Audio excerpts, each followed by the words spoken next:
तो सर आपका क्या सवाल है? जी, मेरा इन भाइयों से एक सवाल है कि तत्वदर्शी संत जो है संत रामपाल जी महाराज, हाँ, को तत्वदर्शी संत बताया जाता है, तो इसका क्या प्रमाण है, इसका क्या पहचान है?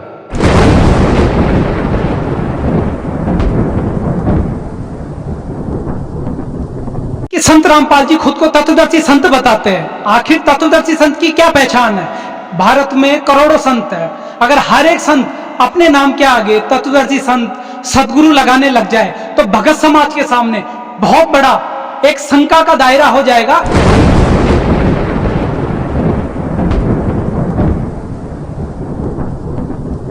अगर कोई अपने नाम के आगे वैद्य लगाए और उसको पेट दर्द की गोली का भी ना पता हो, अगर कोई अपने नाम के आगे एडवोकेट और वकील लगाए, अधिवक्ता लगाए, उसको संविधान की किसी एक धारा का भी मालूम ना हो,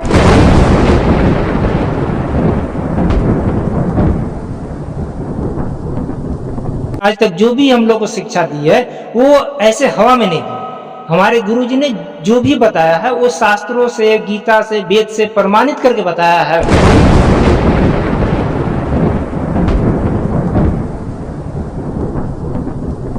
कि सदगुरु के लक्षण कहूं मधुरे वैन विनोद और 4 वेद 6 शास्त्र कहें 18 बोध।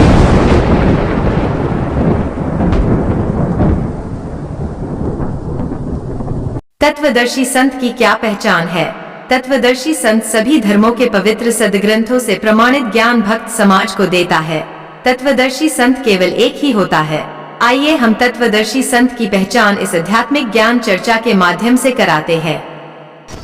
नमस्कार, आप देख रहे हैं आध्यात्मिक डिबेट चैनल पर आध्यात्मिक ज्ञान चर्चा। दो पक्षों के बीच में एक तरफ हैं संत रामपाल जी महाराज जी के शिष्य और दूसरी तरफ वो लोग हैं जो संत रामपाल जी महाराज जी के शिष्य नहीं हैं। उनके सवाल संत रामपाल जी महाराज जी के शिष्यों से हैं कि संत रामपाल जी महाराज जी अपने नाम के आगे तत्वदर्शी संत लगाते हैं, क्या वास्तव में संत रामपाल जी महाराज ही तत्वदर्शी संत हैं? उसकी पहचान हम कैसे करें? इसका क्या प्रमाण है? कोई प्रमाण है आपके पास? तो आइए हम संत रामपाल जी महाराज जी के अनुयायियों से जानते हैं कि संत रामपाल जी महाराज जी अपने नाम के आगे तत्वदर्शी क्यों लिखते हैं। तो सर आपका क्या सवाल है? जी, मेरा इन भाइयों से एक सवाल है कि तत्वदर्शी संत जो है संत रामपाल जी महाराज, हाँ, को तत्वदर्शी संत बताया जाता है, तो इसका क्या प्रमाण है, इसका क्या पहचान है? तो इनका प्रश्न है कि संत रामपाल जी खुद को तत्वदर्शी संत बताते हैं। आखिर तत्वदर्शी संत की क्या पहचान है? भारत में करोड़ों संत है, अगर हर एक संत अपने नाम के आगे तत्वदर्शी संत सदगुरु लगाने लग जाए तो भगत समाज के सामने बहुत बड़ा एक शंका का दायरा हो जाएगा कि असली गुरु किसको माने, असली संत किसको माने। तो ये बहुत ही एक निर्णायक प्रश्न है, इसका जवाब होना चाहिए भगत समाज के सामने कि किसे गुरु बनाए और तत्वदर्शी संत कौन है गीतानुसार। तो सर हमें बताइए, जो संत रामपाल जी स्वयं को, इनका आरोप था कि स्वयंभू वो तत्वदर्शी संत घोषित कर रहे हैं, तो आखिर क्या वास्तव में वो संत तत्वदर्शी संत है या वैसे ही स्वयंभू लगाए हुए है? जी देखिए, जो ये कह रहे हैं कि तत्वदर्शी संत रामपाल जी महाराज जी अपने नाम पे क्यों लगाते हैं, तो इसका एक साधारण सा जवाब ये है कि अगर कोई अपने नाम के आगे वैद्य लगाए और उसको पेट दर्द की गोली का भी ना पता हो, अगर कोई अपने नाम के आगे एडवोकेट और वकील लगाए, अधिवक्ता लगाए, उसको संविधान की किसी एक धारा का भी मालूम ना हो, तो क्या वो लगाना उचित है? ठीक इसी प्रकार आज भारतवर्ष में जितने भी धर्मगुरु हैं, शंकराचार्य और मंडलेश्वर हैं, अपने नाम के आगे गुरु, सदगुरु, जगत गुरु, तत्वदर्शी संत और भी लगाते हैं। ऐसा ही नहीं कि हमारे संत रामपाल जी महाराज जी लगाते हैं, लेकिन उनको उनके पुराण का, उनको भगवत गीता जी का, वेद का उनको ज्ञान नहीं है। वह ज्ञान हमारे संत रामपाल जी महाराज जी ने उसमें से निकाल के दिया है। आपको मैं उदाहरण के लिए बताता हूँ। आज तक सर्व हिंदू समाज, सनातन समाज जो भी है, वेद और गीता पुराणों को सत्य मानता है, उसी के द्वारा दी गई साधना को करता है। हमारे जितने भी शंकराचार्य, मंडलेश्वर और शास्त्री जन हैं, उन्होंने भी वही पुराण को पढ़ा, पर आज तक ये नहीं बता पाए कि ब्रह्मा, विष्णु, शिव जी से ऊपर कोई भगवान है और इनकी जन्म और मृत्यु हुआ करती है। हमारे गुरुदेव संत रामपाल जी महाराज जी की यही पहचान है कि वो तत्वदर्शी संत हैं। उन्होंने तत्व का दर्शन करते हुए उसी पुराण में से निकाल के दिखा दिया कि ब्रह्मा, विष्णु, शिव जी की जन्म मृत्यु होती है और इनसे ऊपर जो देवादि देव है, जो देवों का देव है, वो कबीर देव है, कबीर परमेश्वर है, कबीर साहब है। तो इस आंसर का मैं और भी अनुयायियों से लेना चाहूंगा। सर, आप भी कुछ कहना चाहोगे इस विषय पर? इस विषय में हम लोग यही कहेंगे कि कि तत्वदर्शी संत की क्या पहचान है? कोई गीता का प्रमाण है या कुछ हो? बिल्कुल प्रमाण है। हम लोग जो भी बोल रहे हैं, चाहे हमारे गुरु जी ने आज तक जो भी हम लोग को शिक्षा दी है, वो ऐसे हवा में नहीं दी। हमारे गुरु जी ने जो भी बताया है वो शास्त्रों से, गीता से, वेद से प्रमाणित करके बताया है। और इसको, इस चीज़ की जानकारी यदि हो जाए तो सचमुच में पूरा माने हमारा समाज ही बदल जाएगा। तो ये प्रमाण हमारे गीता का 15 अध्याय का एक प्रथम ही श्लोक में है कि ये जो संसार है उल्टा लटका हुआ वृक्ष है, जिसका जड़ तो ऊपर की तरफ है और नीचे शाखा पाता डाल सब है। तो इस जो उल्टा लटका हुआ वृक्ष है, इसका जो सभी विभागों को सही सही बता देगा कि जड़ कौन है, तना कौन है, शाखा कौन है, पत्ता कौन है, वो होता है तत्वदर्शी संत, जो कि आज तक किसी के पास नहीं था। भारत की बात छोड़िए, पूरे ब्रह्मांड में, हम तो कहें पूरे विश्व में किसी के पास एक ज्ञान नहीं था। तो यानी संसार रूपी वृक्ष को जो खोल के बता देगा वो तत्वदर्शी संत है गीता अनुसार? जी बिल्कुल, यही तो गीता प्रमाणित कर रहा। तो वर्तमान में ऐसा कौन सा संत है जिसने खोलकर यथार्थ रूप में बता दिया है कि संसार रूपी वृक्ष की क्या व्याख्या है? ये हमारे गुरु जी ही केवल बताएं, इसके पहले किसी के पास ज्ञान नहीं था। यही हमारे गुरु जी, इसीलिए हम लोग कहते हैं कि हमारे गुरु जी। हाँ, आप सर क्या कहना? देखिए, सूक्ष्म वेद में जो है वाणी है परमात्मा की, कबीर साहब की वाणी है कि सदगुरु के लक्षण कहूँ मधुरे वैन विनोद, और 4 वेद 6 शास्त्र कहें 18 बोध। सारी धरती पे और सारी पृथ्वी पे देखिए, टीवी चैनल्स में अनेकों संत आते हैं। आप अनेकों संत का जो है सत्संग का अनुसरण कीजिए, जितने भी भक्ति चैनल्स है या फिर आध्यात्मिक चैनल्स है, सभी में जो है संतों के सत्संग आते हैं। लेकिन आप ध्यान दीजिएगा कि कोई भी संत जो है 4 वेद 18 पुराण 6 शास्त्र 11 उपनिषद से कभी भी खोल करके और जो है समझा करके कभी नहीं दिखा पाते हैं। केवल और केवल संत रामपाल जी महाराज ही जो है सभी शास्त्रों को खोल करके उसका जो वेद के तात्पर्यों को, गीता के अर्थों को और सारे जो है पुराणों को खोल करके उनका अर्थों के समेत जो है बताते हैं, ज्ञान देते हैं। जी, आप कुछ कहना चाहेंगे सर? मैं ये कहना चाहता हूँ कि आज मीडिया सब कुछ तथ्यों को सामने ला के रख देता है, कोई छुपने छुपाने वाली बात नहीं रही। आज हमारे गुरुजी ने जो प्रमाण पुराणों से निकाल के दिखाए, लगभग 5.5 वर्ष हो चुके हैं, करोड़ों महर्षि आ चुके, करोड़ों शंकराचार्य हो चुके, करोड़ों शास्त्री हो चुके, क्या उनको आज तक ये चीज़ पता नहीं चल पाया?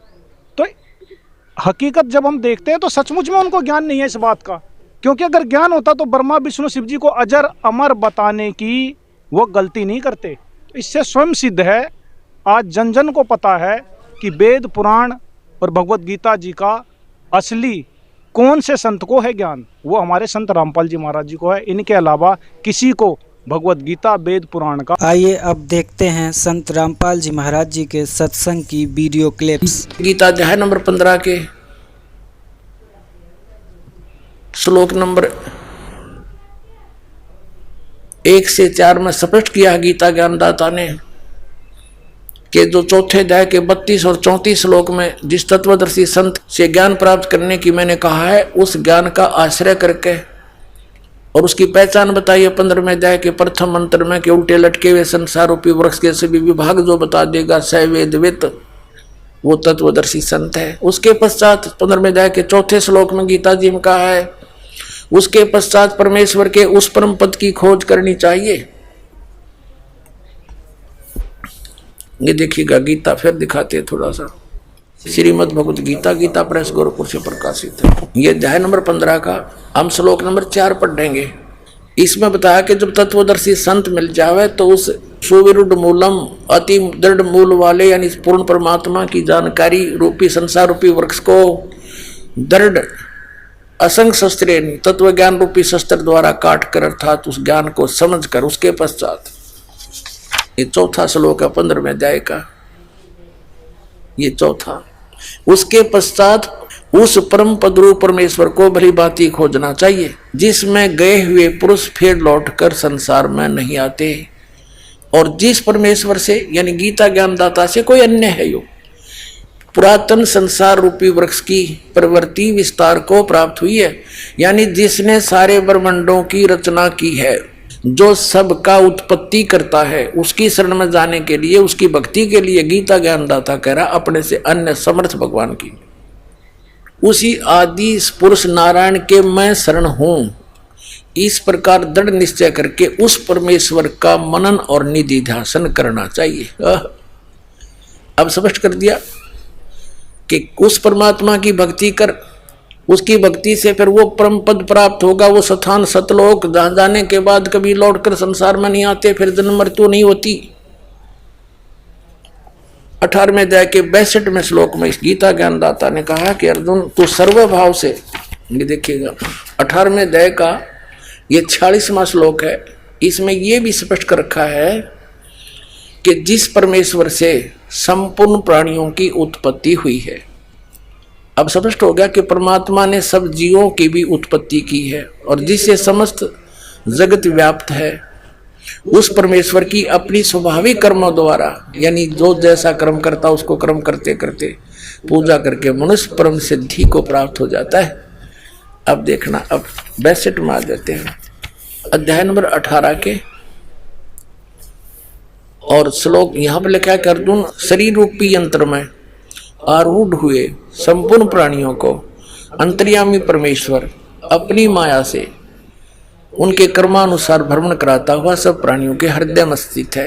यानी गीता ज्ञान दाता से कोई अन्य है यो भगवान। फिर इसलिए कहा है 62 में कि हे भारत, सब प्रकार से उस परमेश्वर की शरण में जा, उस परमात्मा की कृपा से ही तू परम शांति को और सनातन परम धाम को प्राप्त होगा।